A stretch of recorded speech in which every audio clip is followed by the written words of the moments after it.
Possession now evenly split as Boyd goes across the ground towards Cobbo, who climbs above them all and comes back with it. Selwyn Cobbo beats 1-2. How many has he beaten on this run? Too many, because he's gone behind one of his own players.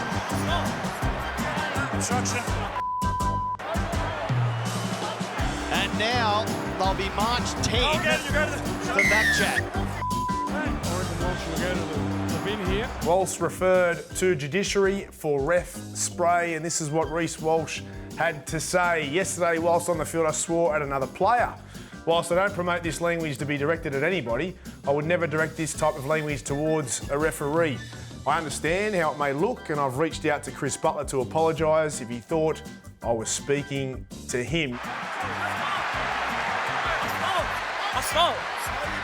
Obstruction.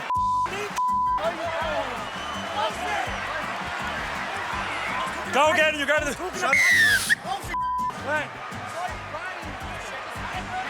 Obstruction.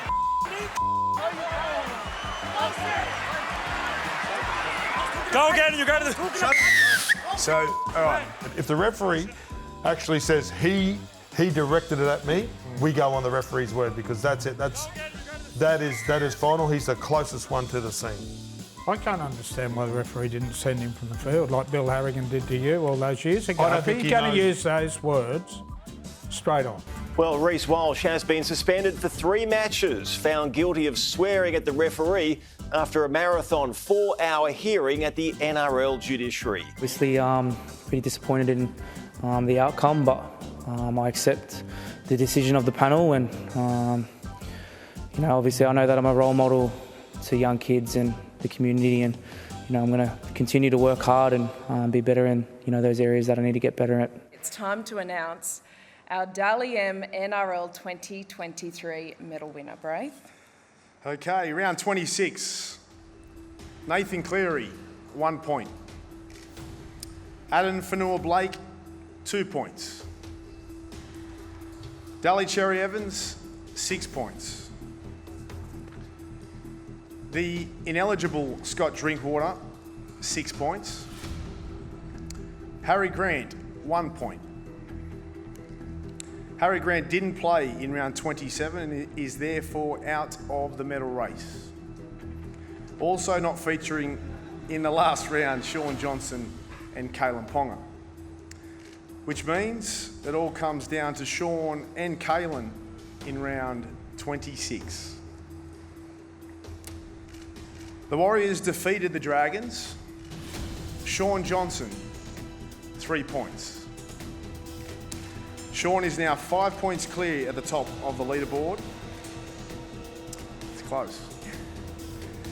The Knights were dominant against the Sharks in the last game of the round. Kalyn Ponga, 6 points. Ladies and gentlemen, your 2023 NRL Dally M Player of the Year, Kalyn Ponga from the Newcastle Knights.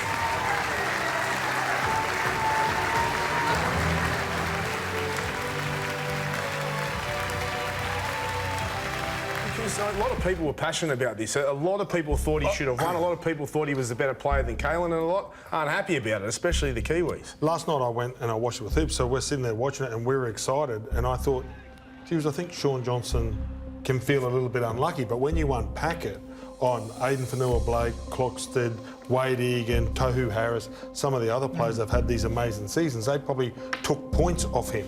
Where Kalyn Ponga, when he went on that run, it was Kalyn ball. It was all about Kalyn Ponga. So that's just the way the cookie crumbles. Obviously, Ponga had nothing like the competition for Johnson for points the back end of the year. Nothing like it. I felt for Johnson, Buzz, given the journey that he'd been on over the course of the last 12 months. It could be his last opportunity to win this too. Career was at the crossroads. Plenty of people had written him off, weren't even sure whether he was going to retain the starting halfback jumper at the Warriors this season, and to lead them into a prelim and maintain that level of consistency that we haven't seen previously in his game, I thought it would have been a tough bill for It doesn't take away from his season. I mean, like, You know, like we've got medals and rings and that. It doesn't make you as the player. Sean Johnson for this year and everything, that's going to be etched in my memory on what the Warriors have achieved this year. So good. Have you been let go? I wish the boys all the well. Good luck this year. Thank you. I didn't want Sam out of the club, no. But it is what it is. As decisions are being made, we move on.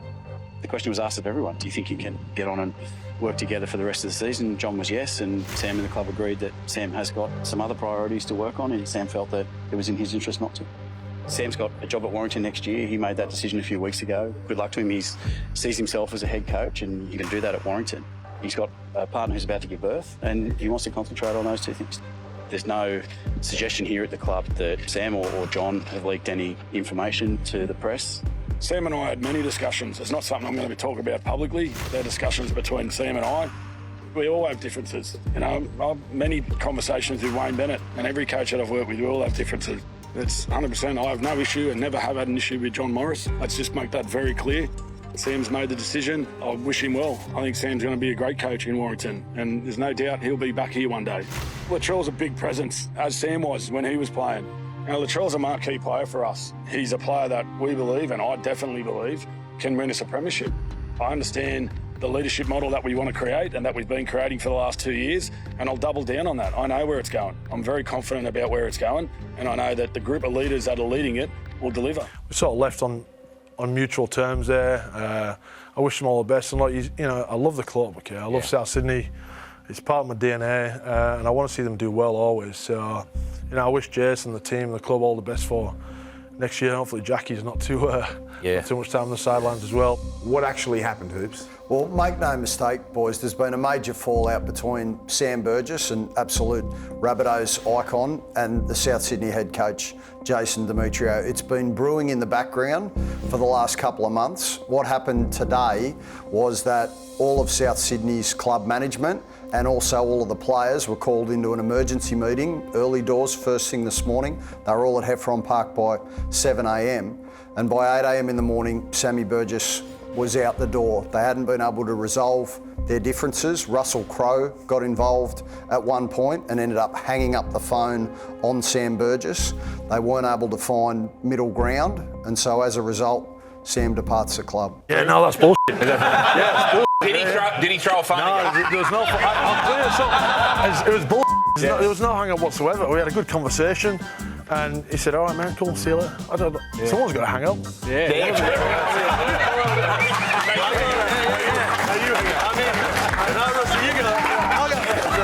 So I don't remember if I pressed the red or he did, but no, there was definitely no animosity whatsoever. I'm supposed to be up at his farm this week, but we're expecting a baby. I don't know if you knew. Oh, yeah. We're expecting a baby this week. Sammy's partner is actually in labour right now, and he's still here.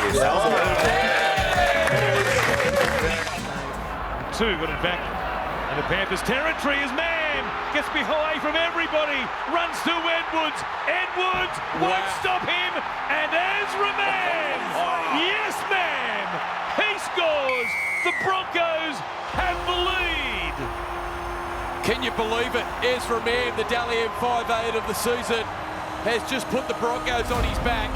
Absolutely nothing on down the short side, no hesitation, and just cuts Lindsay Smith and Isaac Tugger in half with his footwork and acceleration. The Panthers battling for answers. Palacia for Haas. Grabbed there by Cogger. An important stop.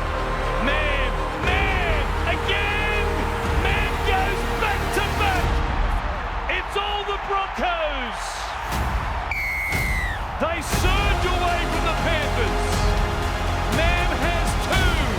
It's the Broncos by 8.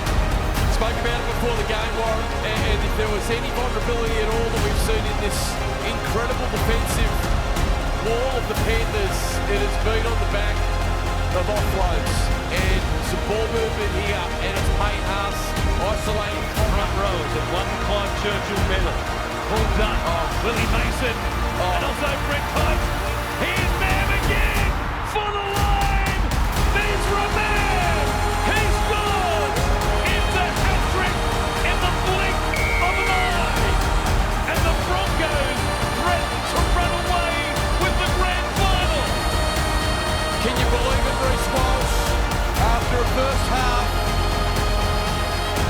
with a couple of errors in his game and then one to start the second half, there's every chance under these bright lights on grand final night that he goes into his shell. I beg your pardon, not a chance. Reece Walsh out to the left-hand side, just cuts Cleary in half. What a movement, what a fend, what a pass, what a play, what a moment. Ezra, man, hat-trick. Then Ezra, man, the second half. So this try here was huge, right? We're all sitting at the game or at home, wherever we are, and we knew once Flegler scored, the game was on. But this guy right here, Ezra, man, this was grand final magic. This is in a row, a couple in a row here, and for the ages. And when he scored these tries, you're thinking it's over, right? He's got the Clive Churchill in his back pocket at that point. Well, I still believe that he was the best player on the field. Again, a flat pass there for Cogger. Cleary working off him again. Beats Capewell. Wants support. Leona is there. The Panthers have life. Great work by Cogger and Cleary. But it's Cleary grabbing the moment when his side needed him, when his community needed him, chasing 3 straight grand finals. And on the back foot, Nathan Cleary stands up and delivers for Penrith, and they're right back in it.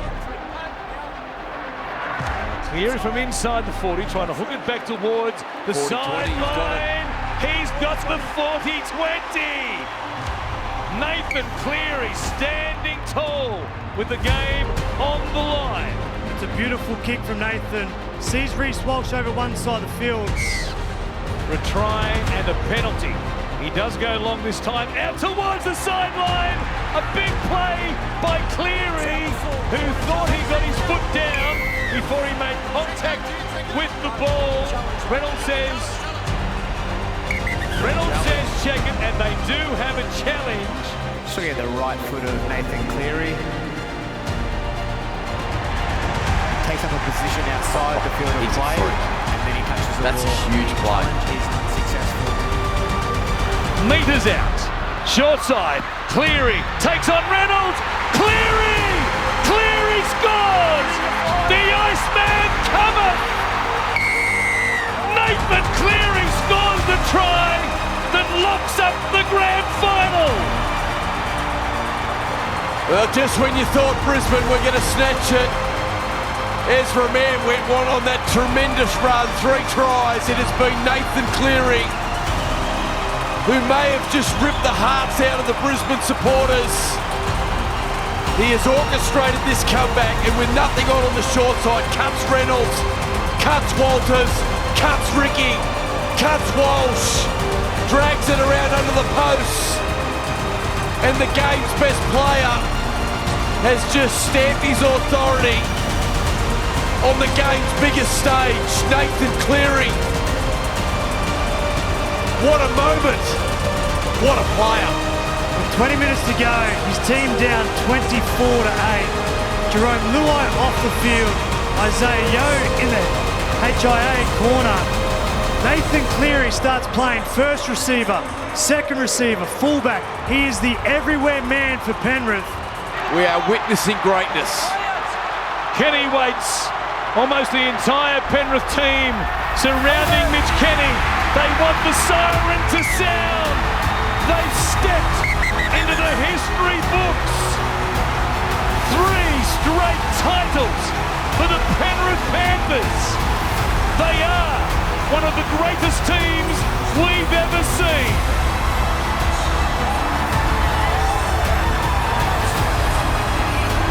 What an incredible comeback. Down 24 points to 8. But Cleary somehow finds a way, without Jerome Luai on the field, to strike the partnership with Jack Cogger. They score 3 straight tries themselves to break the hearts of Adam Reynolds and the Brisbane Broncos.